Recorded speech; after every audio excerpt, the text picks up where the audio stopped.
Though there are tons of portable emulation options nowadays, there was a time when the pickings were a bit slimmer, and that lack of options made us appreciate certain devices that, in retrospect, weren't that great to begin with.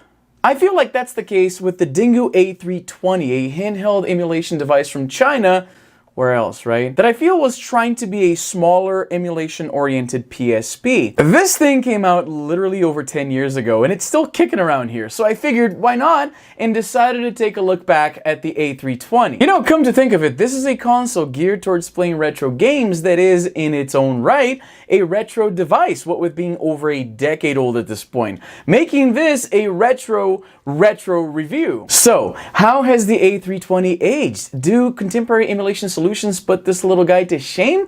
Or is it still a pretty decent option a decade later? Provided, of course, you can even find this thing, because that was hard enough even back in its heyday. Anyway, this is the Dingoo A320. Let's dive in.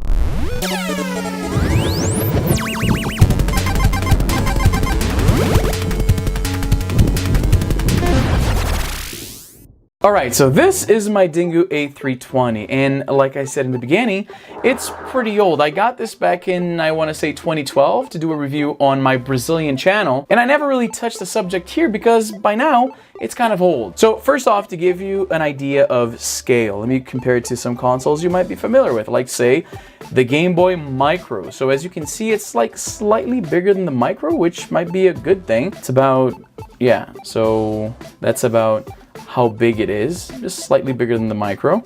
Here's my Pocket Go, and it's pretty comparable to the Pocket Go in size, as you can see here. They're roughly the same dimensions.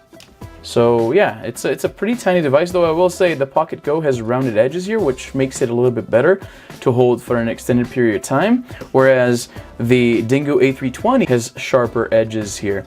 And finally, here's my Game Boy Pocket, and that's how big it is. It's a very portable device. On the top of the device right here, you have what may well be some of its worst features. These shoulder buttons here, L and R, are bad. First of all, they're really small. Like, I want to give you an idea here. They're really small, and they barely protrude outside of the case of the console, making it they're clicky, and they're there, but they're really small and they don't stick out very much. So, and they don't travel very much either, what with not sticking out that far. So yeah, probably when it comes to input, that's the worst part about the Dingoo. On the side right here, you have a reset button and a microphone. At the bottom, something that's very unusual, it's a mini SD slot right here. Remember this? I have a good feeling some of the people watching this video have never even seen a mini SD card. This is what they looked like. They didn't last very long, and this is actually an adapter for a micro SD. The mini SD was kind of a stopgap between the regular SD and the micro SD. So yeah, it was very short-lived. And this is actually the only device I own that actually takes mini SDs. So I'm gonna pop that back in. Since we're at the bottom here, we got the two speakers here. You got a mini USB port to charge and transfer files over, and AV out right here to plug it into a TV. On the side, you have a headphone jack and the on, off, and hold toggle. So if you hold it right here, just like a PSP, it'll prevent button input from actually registering. So there's that. Let's turn this on here. That's about it for the physical features of the Dingoo. I have a little Mario sticker here at the bottom. I don't know why. So when you first boot up the Dingoo, you're greeted by this interface that is very reminiscent of the PSP's cross-media bar. And this goes with what I said in the beginning, where it's it's like a cheaper take on the PSP in a lot of ways. And this is immediately apparent when you boot this up. Let me get one of my PSP Go's here, and I'll show you what I mean. I mean, in this case, it'll look even more similar. I'm not sure if you can tell there, but I'm using the same wallpaper on both. But yeah, it's very similar. The icons have a similar style, and they're arranged in a similar fashion. So it's clearly borrowing from the PSP's look and feel. Let's get rid of this thing right here. So let's get back to the Dingoo. So you first have a game center, and you have options such as 3D game and interesting game. If you've been around Chinese emulation consoles as long as I have, you've come to expect this mangled English translation. Basically what this means is that 3D games were games that were ported for the Dingoo, and interesting games are the emulators. So when I hop into interesting games and then I go into, say, the Game Boy Advance folder, and I know it's a little hard to read, but bear with me, I can boot up, for instance, Advance Wars, and it takes a little while to load. You have this loading screen here, and here you go. And I forget how to actually turn on the, turn up the volume here, because there isn't a physical volume toggle. I think when you press start and select on any emulator, you get this option here, and I think it might be, let's see here, sound enable and volume. Okay, it's already at 100%. Let's see, continue. Okay, so there you go. Now, the first thing you'll see, and it's probably the worst, I'm gonna have to turn this thing down again. I'm just gonna disable the sound for this. Let's disable the sound, here we go. Now, as I was saying, the first thing you'll notice, and it's probably the worst feature of the Dingoo, it's what made up for most of the negative reviews it got back in the day, is the fact that the viewing angles, I'm not sure what kind of panel this is. I assume it's like a TN panel of some kind. Basically what happens is, as you can see, the colors are pretty washed out when you look at it dead on. But if you tilt it, and obviously the lights in my studio here are not gonna help much, but I think you see what I mean. When I tilt it like so, in this direction, the colors become a little bit more vivid, and you can actually see the background that was nearly... you see how much harder it is to see when it's in this, see the colors pop a little bit more? It's very washed out. So this is a big problem. I'm looking at it right here the way you'd play, right? And I remember, I'd constantly have to kind of tilt it ever so slightly, like this, to be able to see some saturation. The colors are pretty washed out otherwise, so that's a bit of a bummer. That becomes even more apparent when you're playing the SNES ports that came out on the GBA, because the saturation on the backgrounds, especially on those games, was already pretty low. But the games run really well. Like the speed in this, it runs actually better than my Pocket Go. Here we go. Oh, I forget. No. Okay. Oh my goodness, I'm gonna die. I knew that. Let's try that again. Get this. Yeah, this is running actually faster than I remember. I'm not sure if it's just slightly faster, or if it's because the emulators I've been using all these years just don't run the game quite at the right speed. But this runs really, really well. I can't fault it for the emulation speed when it comes to the GBA. It runs basically perfect. If anything, slightly faster than I remembered.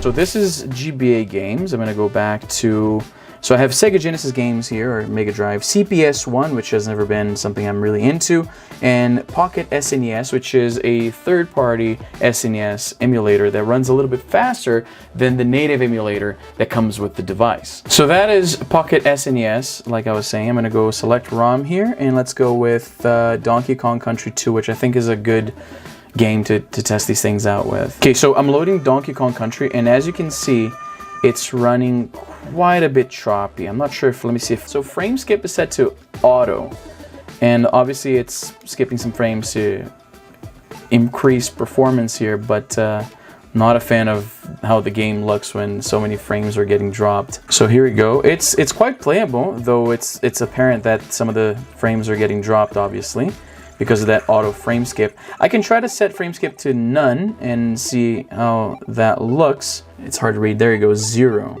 Let's go with 0 frames being skipped.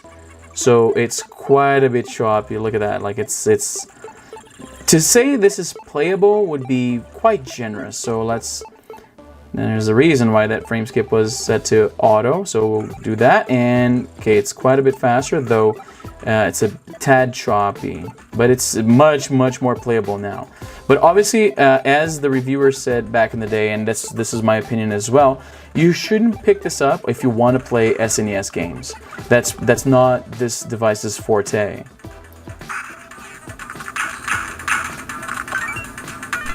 In the beginning, I said that the Dingoo A320 was trying to be a cheaper PSP, and this is very apparent when you navigate the interface. Right next to Game Center, you have Music Hall, which is basically an MP3 player. Right next to that, you have an option called Movie Theater, which is a video player. I'm not sure why anybody would want to watch a video on something this small. But then again, as I said this, I remembered I used to love my iPod video, and I watched a lot of South Park and Family Guy on that. Hell, I even watched movies during my breaks. I used to work at a Wendy's back then. Okay, so we're here at Wendy's, and it's the middle of the day, and as you can see, there's no staff, nobody at drive-thru, nobody anywhere. Now, where is everybody?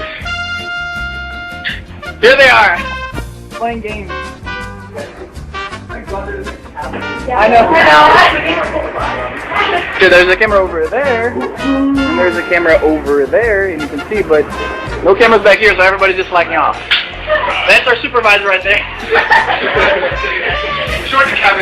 our other supervisor right there. Nobody is working. Nobody is. The fries are unattended. The grill is unattended. And I watched a lot of movies during my breaks, and the screen was not much bigger than this, if it was even bigger than this.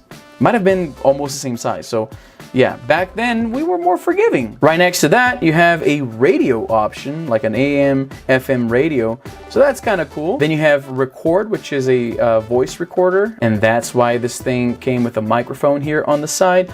Then you have pictures, so basically you can put pictures on this and look at your pictures. Keep in mind, this is at a time when a lot of people didn't have smartphones yet, in the same way that it made sense for the PSP to offer these same options. You have a library, which is basically an ebook reader. There's TV, so this is basically the option to connect this thing to the TV to play on the TV.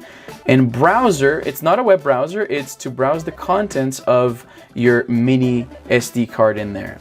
And then you have your settings. Going back to the emulators, I'm gonna try booting up a Sega Genesis game. I remember this thing was not very good for Sega Genesis emulation. So let's see here. This is Comic Zone, an old favorite of mine.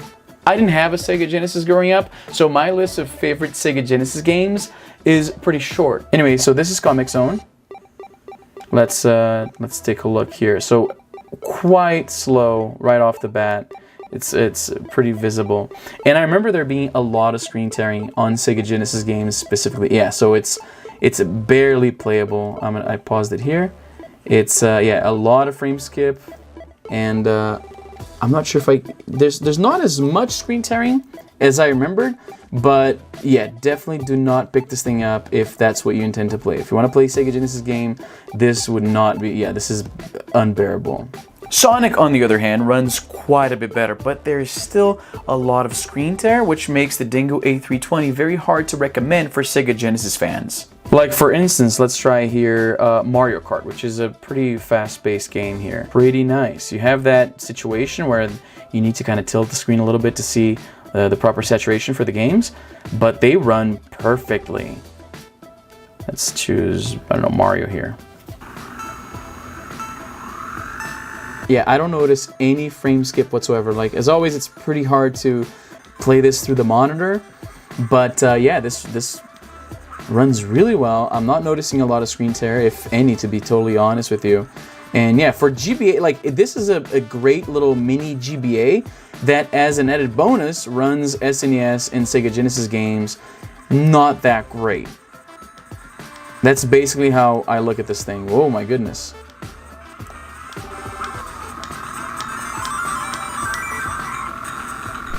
So yeah, this is the Dingoo A320. Like I mentioned, it's like a cheaper, smaller, emulation-oriented PSP that was a little hard to find even back then, pretty much impossible to find today.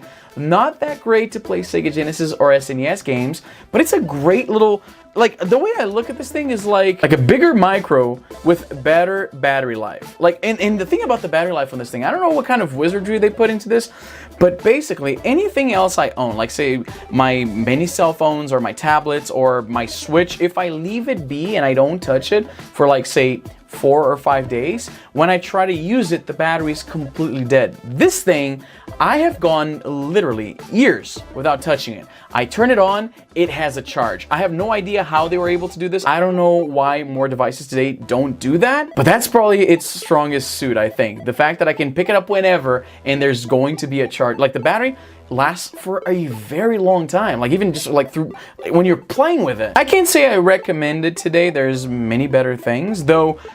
If you're looking to play just GBA games, pretty solid option even to this day. But what do you think? As always, let me know in the comments down below if there's anything you'd like me to review here on the channel. Just ask. Follow me on social media, both Twitter and Instagram. I'm super active over there. And that's all the time I have for today. I'm Izzy and I'm done.